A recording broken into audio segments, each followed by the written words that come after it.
अस्सलाम वालेकुम बच्चों। लास्ट क्लास में हेरिडिटी चैप्टर हमने स्टार्ट किया था और हेरिडिटी का मतलब आपको बताया था कि the process of transfer of character from one generation to other, parents से ऑफस्प्रिंग में कैरेक्टर का पास ऑन होना, इसको हम हेरिडिटी कहते हैं। हेरिडिटी के अंदर जो कैरेक्टर ट्रांसफ़र होते हैं पेरेंट्स से ऑफस्प्रिंग में, वो कैसे पास ऑन होते हैं आज आपको हमें मालूम है, वो जीन्स के थ्रू होते हैं। लेकिन बहुत ज़्यादा जब ये साइंस बहुत ज़्यादा डेवलप नहीं हुई थी तो उसमें लोगों को नहीं पता था कैरेक्टर्स कैसे पास ऑन होते हैं। उसके रिगार्डिंग आपको बताया था ब्लेंडिंग में लोग बिलीव करते थे। ब्लेंडिंग मतलब मिक्सिंग ऑफ कैरेक्टर्स, और कुछ लोग समझते थे ब्लड के थ्रू, पेरेंट्स के ब्लड के थ्रू ट्रांसफ़र होते हैं। कुछ लोग कहते थे पेरेंट्स की बॉडी में कुछ स्पोर्स होते हैं उसके थ्रू ट्रांसफ़र होते हैं। तो अपने अपने मेन कॉन्सेप्ट लोगों ने बना रखे थे। और आपको लास्ट क्लास में बताया था ब्लेंडिंग का मतलब होता है मिक्सिंग ऑफ कैरेक्टर्स का मिक्स हो जाना। पेरेंट्स के जो कैरेक्टर्स होते हैं वो ऑफस्प्रिंग में मिक्स हो जाते हैं, इसको ब्लेंडिंग कहते हैं। टॉल प्लांट को डॉर्फ प्लांट के साथ क्रॉस कराओगे तो अगली जनरेशन का जो प्लांट आएगा वो एक इंटरमीडिएट हाइट का प्लांट आएगा, ना टॉल होगा ना डॉर्फ होगा, ऐसा माना जाता था। एक आपके पास ब्राउन कलर की काव है और ब्राउन कलर की काव है और वाइट कलर का बुल है, तो उनको क्रॉस कराओगे तो ऑफस्प्रिंग के अंदर आधी बॉडी का कलर ब्राउन होगा, हाफ वाइट होगा, ऐसा लोग मानते थे, यानी मिक्सिंग हो जाती है। इस बात को स्टडी करने के लिए आपको एक पर्सन का नाम बताया था, जिनका नाम था sir John Gregor Mendel.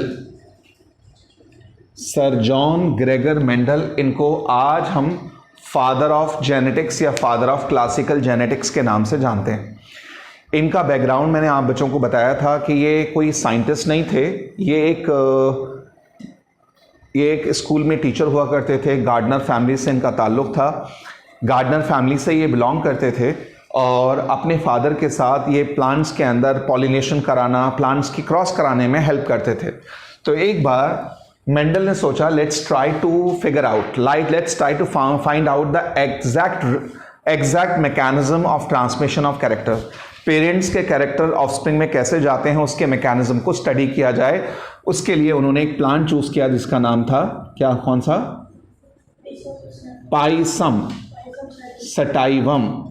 Pisum sativum, जिसको हम नॉर्मली पी कहते हैं, मटर का प्लांट है। इसको उन्होंने अपने एक्सपेरिमेंट के लिए चूज किया। तो इसकी चूज करने की वजह थी, मेंडल ने नंबर 1 पहली वजह थी इस प्लांट के अंदर इस लाइफ स्पैन जो इस प्लांट का था सिर्फ 4 महीने का लाइफ स्पैन है। छोटा लाइफ स्पैन होने की वजह से उनको ज़्यादा टाइम तक रिजल्ट्स का वेट नहीं करना पड़ता। और दूसरा था इस प्लांट के अंदर contrasting forms of different traits were easily available and distinguishable. अगर आप बच्चों को याद हो, मेंडल जो कंट्रास्टिंग कैरेक्टर्स थे वो कौन कौन से थे याद करो। एक था प्लांट हाइट, टॉल, डॉर्फ। फिर फ्लावर का कलर वॉयलेट और वाइट। फिर flower position axial and terminal. Number 4 is pod color. Pod color is green, yellow. Pod shape inflated, constricted,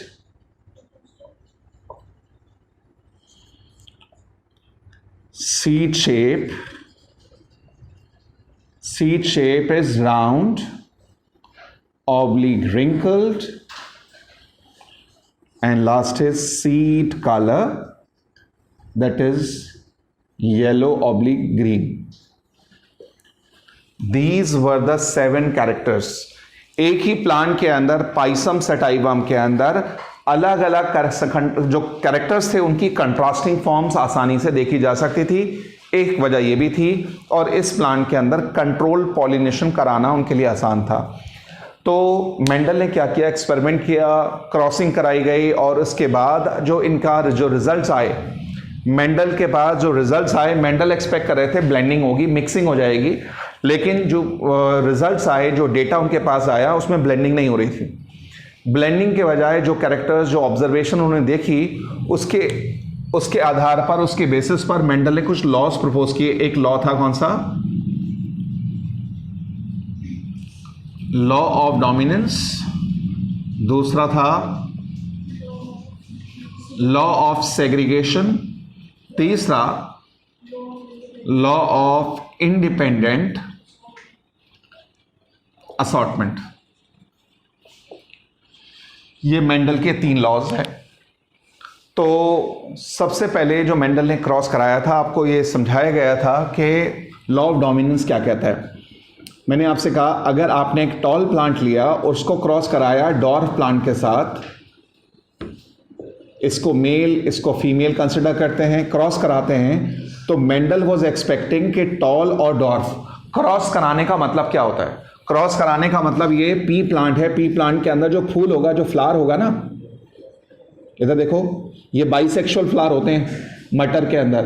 P plant के अंदर बाइसेक्सुअल फ्लावर होते हैं।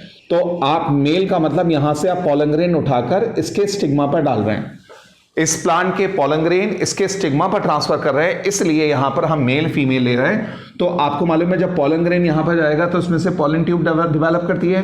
पॉलन ट्यूब जब जाती है तो डबल फर्टिलाइजेशन होता है। डबल फर्टिलाइजेशन के बाद सीड बनेगा। सीड को जब मिट्टी में डाला गया, सॉइल में डाला गया, मेंडल वाज एक्सपेक्टिंग कि इंटरमीडिएट हाइट का प्लांट आएगा, लेकिन जो प्लांट आए वो कैसा है?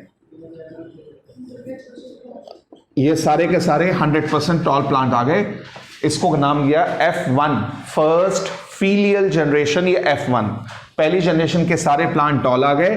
अब इन प्लांट को टॉल को आपस में जब क्रॉस कराया, F2 जनरेशन आई। F2 जनरेशन में जो प्लांट आए अब टॉल भी हैं और डॉर्फ दोनों आए। किस रेशो में? 3:1 की रेशो में।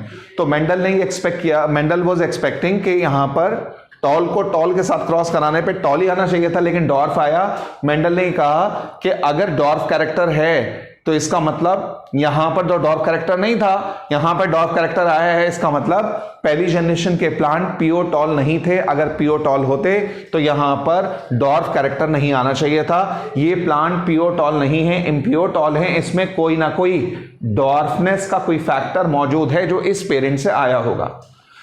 तो उसका मतलब अगर इसके अंदर डॉर्फनेस का फैक्टर था तो इसने अपने आप को एक्सप्रेस क्यों नहीं किया, अपने आप को शो क्यों नहीं किया? तो मेंडल इस बेसिस पर, इस नतीजे पर पहुंचे कि जब हम 2 कंट्रास्टिंग फॉर्म को आपस में क्रॉस कराते हैं तो एक कैरेक्टर दूसरे कैरेक्टर के दूसरे कंट्रास्टिंग फॉर्म को क्या कर देता है? सप्रेस करता है आने वाली जनरेशन में। मैंने आपसे कहा, अगर आपके पेरेंट्स में आंखों का कलर आपके पेरेंट्स में, फादर का अलग है, मम्मा का अलग है, मदर का अलग है, और आप सारे भाई बहनों में, आपके सारे सिबलिंग्स के अंदर एक ही कैरेक्टर एक्सप्रेस हुआ है, या तो फादर वाला या मदर वाला, तो इसका मतलब अगर आप ब्रदर सिस्टर्स के अंदर, आप सारे सिबलिंग्स में फादर वाली आई का कलर सारे भाई बहनों का फादर वाला है, मम्मी का आई का कलर आपके अंदर एक्सप्रेस नहीं हुआ है, तो इसका मतलब मैं कहूंगा फादर के आई कलर मदर के आई कलर पर डोमिनेट कर रहा है। इस कॉन्सेप्ट को नाम देते हैं क्या? Law of dominance. अच्छा, ये जो क्रॉस था, ये जो मैंने आपको बताया था, क्रॉस आपके सिलेबस में कई हैं। मेन 2 टाइप के क्रॉस पढ़ने, एक होता है कौन सा?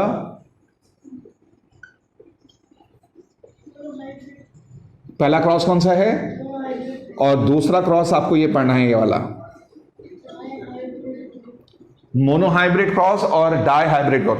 मोनो मतलब single, mono mean single. Monohybrid cross का मतलब एक ऐसा क्रॉस जिसमें किसी प्लांट या किसी ऑर्गेनिज्म का एक कैरेक्टर, सिंगल ट्रेट को कंसिडर किया जाए क्रॉस कराते वक्त, ऐसा क्रॉस क्या कहलाएगा? Monohybrid cross. The type of cross in which a single character और single trait of an organism is taken into account at the time of crossing, ऐसा क्रॉस मोनोहाइब्रिड क्रॉस कहलाता है। इधर देखो, ये हमने जो टॉल और डॉर्फ कैरेक्टर वाले लिए हैं, ये टॉल और डॉर्फ कौन से कैरेक्टर को रिप्रेजेंट कर रहा है? प्लांट की हाइट, यानी टॉल और डॉर्फ प्लांट की हाइट को रिप्रेजेंट कर रहे हैं, इसलिए ये जो क्रॉस था ये मोनोहाइब्रिड क्रॉस था। अच्छा, मेंडल ने यह भी बताया कि ये 3:1 आने का मतलब है, ये तभी पॉसिबल है जब एक ऑर्गेनिज्म के अंदर एक ट्रेट को कंट्रोल करने वाले दो कंट्रास्टिंग या दो फैक्टर्स हों पेयर में। कैसे? जो कैरेक्टर पहली जनरेशन में एक्सप्रेस हो रहा है उसको कहते हैं डोमिनेंट, और जो पहली जनरेशन में जो है वो कैरेक्टर गायब हो गया, मतलब डिसअपियर हो गया, उसको कहते हैं रिसेसिव। तो जो कैरेक्टर डोमिनेंट होगा उसको हम कैपिटल लेटर से रिप्रेजेंट करेंगे। देखो कैसे, कैपिटल टी, और जो कैरेक्टर पहली जनरेशन में एक्सप्रेस नहीं हो रहा उसको इसी के स्मॉल लेटर से रिप्रेजेंट करते हैं, ऐसे small T. Then afterwards male female, यहां पे लिखेंगे टॉल, यहां लिखेंगे डॉर्फ। उसके बाद इसके गैमीट्स बनाओगे। गैमीट्स कैसे बनाओगे? कैपिटल टी अलग, स्मॉल टी। फिर उसके बाद मैंने आपसे कहा था ना, जैसे आप मैथमेटिक्स में मल्टीप्लाई करना होता है, x प्लस वाई को x प्लस वाई के साथ मल्टीप्लाई करते हो, x को x के साथ, फिर x को y के साथ, फिर y को x के साथ, फिर y, ऐसे बिल्कुल ऐसे ही यहां करना है। देखो पहले इसको रिप्रेजेंट क्रॉस कराओगे तो यहां लिखोगे कैपिटल टी स्मॉल टी, फिर इसको इसके साथ रिप्रेजेंट करोगे, क्रॉस कराओगे तो कैपिटल टी स्मॉल टी, फिर इसको इसके साथ capital T small T, and उसके बाद इसको उसके साथ the capital T small T. तो इस तरह से कौन सी जनरेशन आ गई? F1। और ये सारे के सारे प्लांट कैसे हैं? 100% टॉल। हालांकि आप यहां देख रहे हो यहां कैपिटल टी भी है, स्मॉल टी भी है। ये कैपिटल टी इस स्मॉल टी को क्या कर रहा है? सप्रेस कर रहा है। तो जब एक कंट्रास्टिंग फॉर्म दूसरे कंट्रास्टिंग फॉर्म को सप्रेस करता है, इस कॉन्सेप्ट का नाम क्या है? डोमिनेंस। आगे सुने, किसी भी ऑर्गेनिज्म के अंदर अगर एक डिप्लॉयड कंडीशन में दोनों फैक्टर एक जैसे हों, जैसे ये वाली कंडीशन हो, कैपिटल टी स्मॉल टी और कैपिटल टी स्मॉल टी, अगर दोनों फैक्टर एक जैसे हों तब इस कंडीशन को क्या कहते हैं? होमोजाइगस। और अगर दोनों फैक्टर अलग अलग हों तो क्या बोलेंगे? हेट्रोजाइगस। ये होमोजाइगस है और ये हेट्रोजाइगस कंडीशन। समझ आ रही है बात? Homozygous condition, this is a heterozygous condition. अब यहां पर ये सारे हेट्रोजाइगस हैं। अब आपने इनको आपस में क्रॉस कराएंगे, देखें कैसे? Capital T small T, capital T small T, and finally small T. ये कौन सी जनरेशन आ गई? F2। ये प्लांट कैसा? Toll,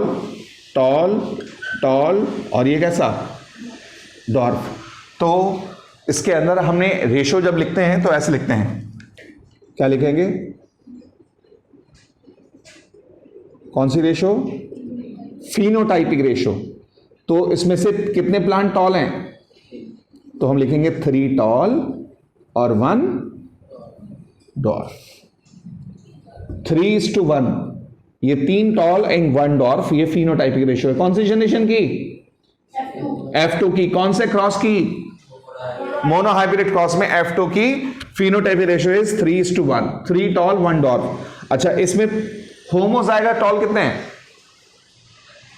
homozygous tall is 1। तो हम लिखेंगे, देखो कौन सी रेशो? जीनोटाइपिक रेशो में 1 लिखोगे, कैपिटल टी। हेट्रोजाइगस टॉल कितने हैं? तो capital T small T and 1। Homozygous dwarf कितने हैं? तो ये वाली रेशो कौन सी है? Genotypic ratio. कौन सी जनरेशन की? F2 की। बच्चों एक बात ध्यान रखिएगा, जब आप एग्जाम में इस तरह का क्रॉस लिखेंगे और आपने फिनोटाइपिक और जीनोटाइपिक आपको लिखने को बोलेंगे, अगर आपने सिंपली 3:1 का लिख दिया, कुछ नीचे रिप्रेजेंट नहीं किया, तो आपका मार्क्स कट सकते हैं। आपका यहां पर इस रेशो के नीचे फिनोटाइप मेंशन करना जरूरी है, मैंडेटरी है। अगर आपने जीनोटाइप रेशो सिर्फ 1:2:1 लिखकर आ गए, नो, इसके नीचे जीनोटाइप मेंशन करना जरूरी है। 1 किसको रिप्रेजेंट कर रहा है, 2 किसको रिप्रेजेंट कर रहा है, 1 किसको रिप्रेजेंट कर रहा है, वो मेंशन करना जरूरी है। अगर आपने जीनोटाइप मेंशन नहीं करेंगे तो आपकी जीनोटाइप रेशो मान्य नहीं है, एक्सेप्टेबल नहीं है। ठीक है। देन इसको दिखाने के लिए इसको एक और तरीका आपको पता होगा जिसका नाम है पनेट स्क्वायर। देखें, इसको रिप्रेजेंट करने का एक और तरीका है, अगर आप इन दोनों प्लांट को क्रॉस कराएंगे कौन सी जनरेशन आएगी, तो आप यहां लिखेंगे F1, यहां पर आप लिखेंगे मेल और फीमेल। तो मेल के गेमीट्स क्या लिखोगे, कैपिटल टी। फीमेल के गेमीट क्या लिखोगे, स्मॉल टी। ठीक, अब यहां लिखना है capital T small T, capital T small T, capital T small T, capital T small T. बात समझ आ रही है? देखो समझ आया यहां तक। अब इसके बाद आप लिखेंगे यहां पर 100% टॉल। अब आप इनको आपस में क्रॉस कराएंगे कौन से जनरेशन के लिए, F2। फिर दोबारा से आप एक स्क्वायर बनाएंगे और फिर दोबारा यहां पर आप लिखेंगे, इसके गेमिट क्या होंगे, कैपिटल टी। अगर इन दोनों को क्रॉस करा रहे हो कैपिटल टी स्मॉल टी, इसके गेमिट क्या होंगे, कैपिटल टी स्मॉल टी। अब आप इसको क्रॉस करा लीजिए, यहां क्या लिखूं, यहां पर, यहां। तो उसके बाद सेम रेशो उसी तरह से लिखनी है। ये वाला जो मेथड है जो मैंने आपको बताया, इसका नाम होता है पनेट स्क्वायर। इसको पनेट स्क्वायर या चेकर बोर्ड, पनेट स्क्वायर या चेकर बोर्ड कहते हैं। ये दोनों मेथड्स में से कोई सा भी मेथड आप एग्जाम में क्रॉस दिखाने के लिए अडॉप्ट कर सकते हो, लेकिन ज्यादातर लोग ये वाला मेथड प्रेफर करते हैं, that's called the Punnett square. ये वाला जो है मोनोहाइब्रिड के लिए तो ठीक है, लेकिन डाइहाइब्रिड क्रॉस, ट्राइहाइब्रिड क्रॉस जो होता है उसके लिए आप ये वाला मेथड प्रेफर करते हैं, लेकिन आपकी मर्जी है आप कौन सा मेथड प्रेफर करना चाहें। तो इस तरह से क्रॉस कराते हैं। एक और चीज बच्चों, एक टर्म एग्जाम में पूछते हैं, ये बताओ सबसे पहले तो जीन का मतलब क्या होता है, what is a gene. Gene का मतलब होता है फ्रेगमेंट ऑफ डीएनए, डीएनए का वो टुकड़ा, डीएनए का वो भाग, डीएनए का वो पीस जो पेरेंट्स से ऑफस्प्रिंग में किसी एक कैरेक्टर, स्पेसिफिक कैरेक्टर के लिए रिस्पॉन्सिबल होता है, उसको क्या कहते हैं, जीन। डीएनए का फ्रेगमेंट जो आपके अंदर और मेरे अंदर किसी एक पर्टिकुलर कैरेक्टर के लिए रिस्पॉन्सिबल है, जो हमारे पेरेंट से आया है, पेरेंट से ऑफस्प्रिंग में कोई एक स्पेसिफिक कैरेक्टर ट्रांसफर करने के लिए डीएनए का वो टुकड़ा कहलाता है जीन। इधर देखें, आपने देखो जीन, सब बच्चे ध्यान दो, उधर एक कॉइन होता है, कॉइन को इधर से देखेंगे अलग, इसके दो एस्पेक्ट होते हैं कॉइन के, इधर से देखोगे अलग दिखेगा, इधर से देखोगे अलग दिखेगा। जिस तरह से कॉइन के दो एस्पेक्ट होते हैं, कॉइन को अलग अलग साइड से देखोगे अलग अलग दिखेगा, लेकिन कॉइन एक ही होगा। एक ही कॉइन को अलग अलग साइड से देखोगे दो अलग अलग पहलू, दो अलग अलग एस्पेक्ट उसके नजर आएंगे। एक कॉइन दो एस्पेक्ट। इसी तरह से बच्चों जीन के, एक जीन के दो अलग अलग कंट्रास्टिंग फॉर्म्स होते हैं, उनको क्या कहते हैं, क्या कहते हैं, alleles. Contrasting forms of a single gene, एक जीन की दो अल्टरनेट फॉर्म, कंट्रास्टिंग फॉर्म्स जो एक ही जीन को रिप्रेजेंट करेगा, उसको हम एलील कहेंगे। फॉर एग्जांपल हाइट जो है, प्लांट की हाइट के लिए एक जीन होता है टी, तो टी या तो ये वाला होगा या ये वाला होगा। ये एक ही जीन की दो अल्टरनेट फॉर्म हैं, तो इसलिए इनको क्या बोलेंगे, एलील्स। इसी तरह से अगर फ्लावर का कलर है, मान लो फ्लावर के कलर के लिए एक जीन है वी, तो वो वी या तो ये वाला होगा या स्मॉल वी होगा। एक ही जीन, जैसे कॉइन के दो अलग अलग एस्पेक्ट होते हैं, उसी तरह से एक जीन की दो फॉर्म हो सकती हैं। जैसे फॉर एग्जांपल आप देखिए, आपकी आई का कलर बताया, आपके पापा के अंदर आई का कलर का जीन वही है, मम्मा के अंदर आई का कलर जीन वही है, लेकिन उसके अंदर फर्क ये है, एक डोमिनेंट या रिसेसिव है। एक ही जीन है लेकिन उसकी दो कंट्रास्टिंग फॉर्म है। आपके पापा के अंदर उसकी वजह से आई का कलर है ग्रे, और आपकी मम्मा के अंदर उसका आई का कलर आ रहा है ब्राउन। तो जीन एक ही है लेकिन उसकी कंट्रास्टिंग फॉर्म अलग अलग हो सकती हैं। तो एक ही जीन की दो अलग अलग कंट्रास्टिंग फॉर्म्स को क्या कहते हैं, alleles, contrasting forms of a single gene. ये क्रॉस आपने लास्ट क्लास में नोट कर लिया था ना। आप सुनिए, ये था मोनोहाइब्रिड क्रॉस। मोनोहाइब्रिड क्रॉस में सिंगल कैरेक्टर्स को हम कंसिडर करते हैं क्रॉस कराते वक्त। अब मैं आपको बताने जा रहा हूं डाई हाइब्रिड क्रॉस। डाई मतलब डाई मीन्स टू। अब हम आपको बताते हैं अगर किसी प्लांट या किसी ऑर्गेनिज्म के दो ट्रेट को आप एट ए टाइम कंसिडर करें क्रॉस कराते वक्त तो क्या होगा। सपोज अभी हमने प्लांट का हाइट लिया था, प्लांट की हाइट, अब हम ले रहे हैं प्लांट की दो ट्रेट्स। कौन कौन सा?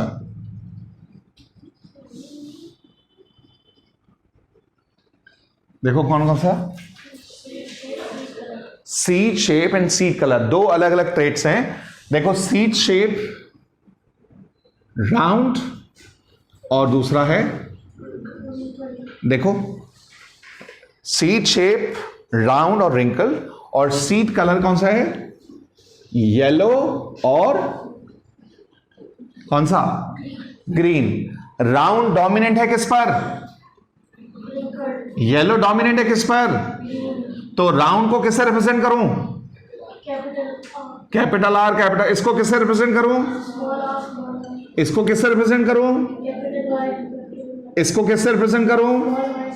अब आप डोमिनेंट वाले एलील्स को, फैक्टर्स को आप एक साथ ले लेंगे, यानी आप इस तरह लिखोगे are are Y Y.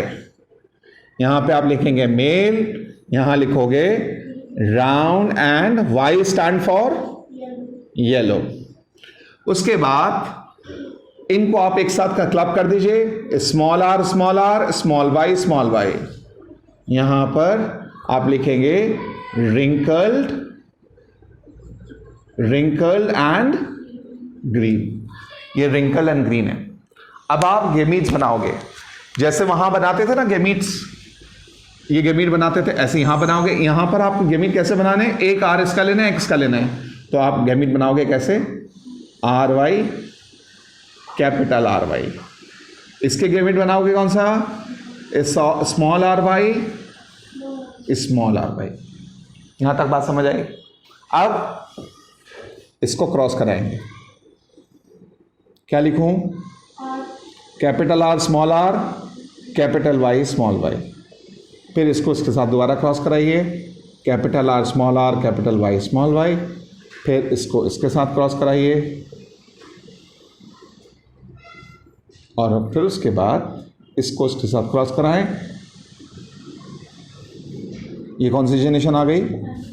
F1। F1 जो आई, अब आप यहां लिखोगे 100% round and yellow. 100% round and yellow. अब इसके आप गेमीट बनाओगे, देखो इसके गेमीट बनाओगे। देखो एक बात बताता हूं, ये होमोजाइगस है हेटेरोजाइगस है? हेटेरोजाइगस है होमोजाइगस है? देखो ये होमोजाइगस है हेटेरोजाइगस है? हेटेरोजाइगस। कितने प्लेस पे हेटेरोजाइगस है?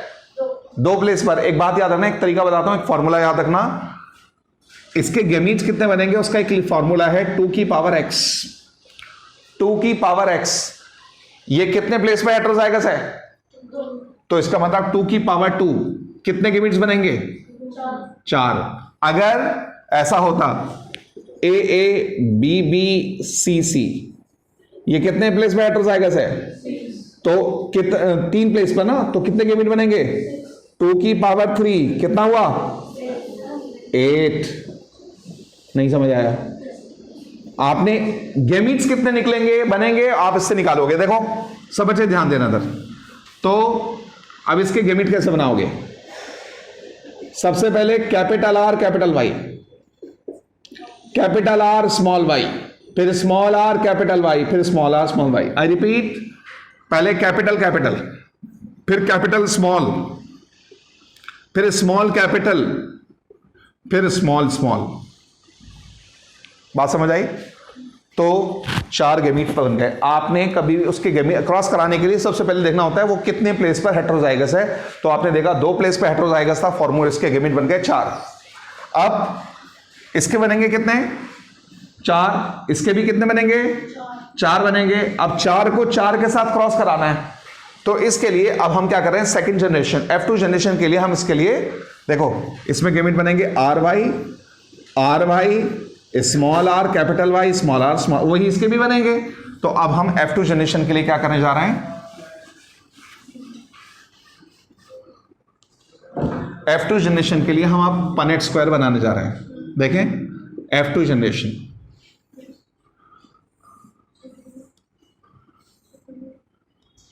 ये देखना यहां लिखा मेल फीमेल, जो गेमीट्स यहां बनाया ना वो यहां लिखो, capital R capital Y, capital R small y, small r capital Y, small r small y. जो गेमीट्स का सीक्वेंस इधर लिखा है सेम सीक्वेंस यहां लिखेंगे, capital R capital Y, capital R small y, small r capital Y और small r. ठीक, अब इसका पनेट स्क्वायर जैसे तो देखो कंप्लीट कैसे करोगे, क्या लिखूं यहां पर, नहीं capital R capital R Y Y Y, ऐसे आर को आर के साथ वाई को वाई के साथ रखना है। ऐसे ही देखें capital R capital Y small y, capital R small r, ध्यान देना चेक करना, ठीक है। Capital R small r capital Y small y, capital R capital Y small y, capital R small y, capital R small r capital Y small y, capital R small y small y. फिर इसमें देखो क्या लिखूं, capital R small r capital Y, capital Y, capital R small r capital Y small y, small r capital Y, small r capital Y small y, capital R capital Y small y, capital R small y small r. इसके gamete कितने बन रहे थे, इसके कितने बन रहे थे, 4 मल्टीप्लाई बाय 4 16, तो ये 16 पॉसिबिलिटीज आ गई प्लांट। ये 16, ये कौन सी जनरेशन आई है, कौन से क्रॉस की, डाई हाइब्रिड। अभी इससे पहले कौन सा क्रॉस पड़ा था, मोनोहाइब्रिड। मोनोहाइब्रिड क्रॉस में F2 की फिनोटाइपिक रेशियो कितनी निकाली थी आपने, 3:1, और जीनोटाइपिक कितनी, 1:2:1। अब ये डाई हाइब्रिड क्रॉस है, तो इस डाई हाइब्रिड क्रॉस के अंदर आप देखें, अब हम इसकी रेशियो निकालने जा रहे हैं। तो रेशियो निकालने का एक बड़ा आसान सा तरीका बताता हूं। देखो यहां पर एक ट्राइंगल मैं ड्रॉ कर रहा हूं, ये जो ट्राइंगल मैंने ड्रॉ किया है इसमें क्या चीज आपको कॉमन नजर आ रही है, इन सब में क्या चीज कॉमन है, ध्यान से देखो। कैपिटल आर सब में है, वाई कैपिटल है, कैपिटल आर का मतलब कौन सा कैरेक्टर, राउंड, वाई कैपिटल मतलब येलो, इसका मतलब ये सारे प्लांट कैसे हैं, राउंड एंड येलो। जरा काउंट करो कितने हैं, 1 2 3 4 5 6 7 8 9। तो आप लिखोगे phenotypic ratio is equal to 9 plant, क्या लिखोगे, round and yellow. 1 2 3 4 5 6 7 8 9 plants round and yellow. आगे सुनो, ये वाला जो ट्राइंगल बना रहा हूं इसके सिर्फ कॉर्नर्स को देखो, सिर्फ कॉर्नर्स को, ये वाला कॉर्नर्स, ये कॉर्नर्स को देखो, क्या चीज कॉमन है, आर कैपिटल है, आर कैपिटल मतलब राउंड, बट वाई स्मॉल है मतलब ग्रीन। तो इसका मतलब ये तीनों प्लांट कैसे हैं, आर कैपिटल मतलब राउंड, बट वाई स्मॉल है, इसका मतलब ग्रीन। तो राउंड एंड ग्रीन कितने हुए, 1 2 एंड 3। तो आपने क्या लिखा, राउंड एंड ग्रीन। इसके बाद ये वाला ट्रायंगल देखिए, क्या चीज कॉमन है, स्मॉल आर मतलब रिंकल। वाई कैपिटल है, वाई कैपिटल मतलब येलो। तो इसका मतलब ये तीनों प्लांट कैसे हैं, रिंकल्ड येलो। तो आपने लिखा रिंकल्ड येलो, और लास्ट में जो बच गया ये वाला, ये कैसा है? Wrinkled and green. ये रेशो आ गई कौन सी जनरेशन की? F2 जनरेशन की। F2 जनरेशन की डाई हाइब्रिड क्रॉस की F2 की फिनोटाइपिक रेशो इज 9:3:3:1, और जीनोटाइपिक रेशो अगर आप याद रख सकते हैं तो उसकी रेशो होती है 1:2:1:2:4:2:1:1। ये जीनोटाइपिक रेशो है F2 जनरेशन की। आपके सिलेबस में जो है वो सिर्फ ये है phenotypic ratio. Dihybrid cross में F2 की फिनोटाइपिक रेशो 9:3:3:1, जबकि मोनो हाइब्रिड क्रॉस में कितनी थी? 3:1। नोट कर लीजिए।